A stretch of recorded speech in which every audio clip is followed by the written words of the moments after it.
नमस्कार दोस्तों, कैसे हैं आप सभी। आई होप कि बहुत अच्छे होंगे और अच्छे से स्टडी कर रहे होंगे। तो आज की इस वीडियो में हम क्लास 10th का प्रश्नावली 7.3 का प्रश्न क्रमांक 2 का भाग हम 1 को हल करेंगे। तो शुरू तक बने रहिएगा। तो यहाँ पे क्वेश्चन बोला है कि निम्नलिखित में से प्रत्येक में के का मान ज्ञात कीजिए ताकि तीनों बिंदु संरेखी हो। कहने का मतलब ये तीनों बिंदु क्या है बाबू, आपका संरेखी है, ठीक ना। तो हमको क्या करना है, के का मान निकालना है। तो के का मान किस फार्मूला पे निकलेगा, तो आपके त्रिभुज के क्षेत्रफल पे निकलेगा, ठीक ना। तो तीनों बिंदु को हम लोग मान लेते हैं पहले। तो लिख लेंगे हम लोग हल, ठीक ना। और लिखेंगे माना कि ए बिंदु क्या हो जाएंगे आपका 7 कॉमा माइनस का 2। बी बिंदु हो जाएगा आपका 5 कॉमा 1 हो जाएगा, ठीक है।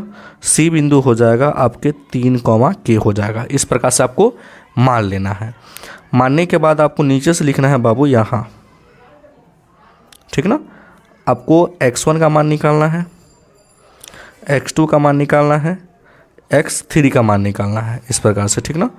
फिर आपको y1 का मान निकालना है, y2 का मान निकालना है और y3 का मान निकालना है।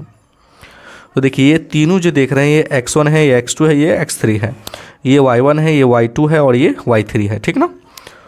तो x1 आपका 7 हो जाएगा, x2 आपका 5 हो जाएगा, x3 आपका 3 हो जाएगा, ठीक ना। इस प्रकार से y1 क्या होगा, y1 आपका माइनस का 2 होगा, y2 आपका 1 होगा, y3 आपका बाबू क्या होगा, तो k होगा। तो हम लोगों को क्या निकालना है बाबू, त्रिभुज का क्षेत्रफल निकालना है। तो संरेखी में क्या होता है, आपके सवाल में देखिए बोला गया है कि संरेखी है। तो संरेखी में क्या करना पड़ेगा, हमको त्रिभुज के क्षेत्रफल को 0 करना पड़ेगा, है ना। जैसे त्रिभुज का क्षेत्रफल होता है 1/2 into x1 into y2 minus के y3 प्लस के x2 इंटू y3 माइनस के y1 प्लस के x3 इंटू y1 माइनस के y2 होता है। तो इन क्षेत्रफल को क्या करेंगे हम लोग 0 के बराबर करेंगे, जिससे क्या होगा, के का मान आसानी से निकल जाएगा, ठीक ना।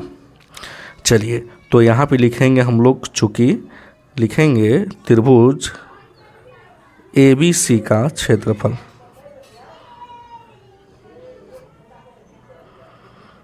बराबर क्या मान लेंगे हम लोग, 0 मान लेंगे।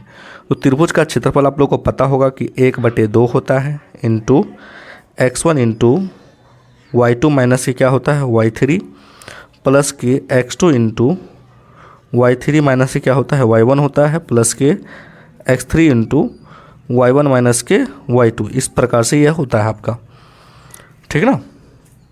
चलिए तो फिर लिखेंगे हम लोग 1/2 इंटू x1 आपका कितना है बाबू, तो 7 है, y2 माइनस के y3, तो y2 आपका क्या है 1 है, माइनस है तो माइनस, y3 आपका क्या है k है, x2 आपका क्या है, x2 आपका 5 है तो 5 लिखेंगे, y3 माइनस के y3 आपका क्या है k है, माइनस है तो माइनस, y1 क्या है माइनस के 2, तो माइनस माइनस क्या हो जाएगा प्लस, है ना।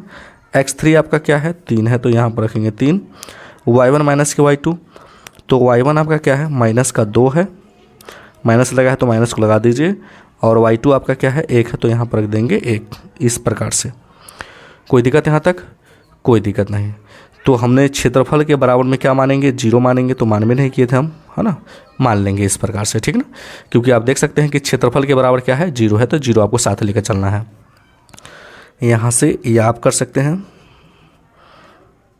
तो लिखेंगे 1/2 इंटू 7 गुना करेगा 1 के साथ 7 एकम 7, और ये हो जाएगा माइनस के 7 के, 7 1 को भी गुना करेगा और 7 माइनस के को भी गुना करेगा, ठीक ना। इसी प्रकार से इसमें चलेगा, 5 गुना के या के को, तो ये हो गया 5 के, और प्लस गुने प्लस तो प्लस ही होगा, 5 दूनी 10 हो जाएगा, ठीक ना। चलिए प्लस है तो प्लस, अब ये दोनों जुड़ेगा पहले, है ना, तो 3 हो जाएगा, और ये माइनस का 3। इस प्रकार से बराबर क्या बचेगा, तो 0 बचेगा, ठीक ना। चलिए फिर लिखेंगे बाबू हम लोग 1/2, 7 है और प्लस के 10 है, दोनों को जोड़ेंगे तो क्या हो जाएगा 17, माइनस के 7 के और प्लस के 5 के, तो क्या होगा, 7 रुपये कर्जा है, 5 के उसको दे दिए थे, कै रुपये कर्जा बचा बाबू, माइनस के 2 के कर्जा बचा, ठीक ना। अब देखिए प्लस गुने माइनस क्या होगा माइनस, अब 3 तिहाई 9 हो जाएगा, ठीक ना। बराबर क्या होगा 0, तो हम लिख दिए 0। चलिए फिर लिखेंगे या 1/2 17 में से 9 गया तो कितना होगा 8 माइनस के 2 के, इस प्रकार से ब्रैकेट बंद, अब बराबर का 0 हो जाएगा। ठीक ना, कोई दिक्कत यहाँ तक? कोई दिक्कत नहीं।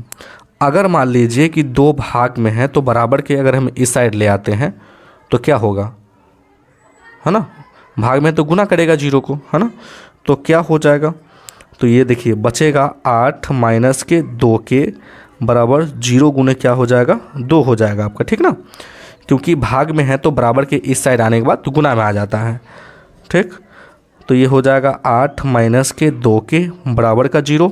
ठीक ना, तो हम देखिए ये प्लस का 8 है तो बराबर से अगर इस साइड हम ले आते हैं तो क्या आ जाएगा, माइनस में आ जाएगा ना, तो लिखेंगे -2 के बराबर माइनस के 8, तो माइनस माइनस क्या हो गया प्लस, तो के बराबर हो जाएगा बाबू 8/2, कितना से कटेगा 4 से, इसलिए के बराबर कितना आंसर आ गया आपका 4 आ गया। तो हम लास्ट में लिख सकते हैं कि अतः के बराबर 4 है। ठीक ना, और ये जो आंसर निकला है बाबू आपका राइट आंसर है। तो आई होप कि ये क्वेश्चन आपको बहुत अच्छे तरीके से समझ में आ गया होगा। तो अगर मेरे चैनल पे नया है तो वीडियो को लाइक कर दीजिएगा और चैनल को जरूर सब्सक्राइब कर दीजिएगा। वीडियो देखने के लिए बहुत बहुत धन्यवाद।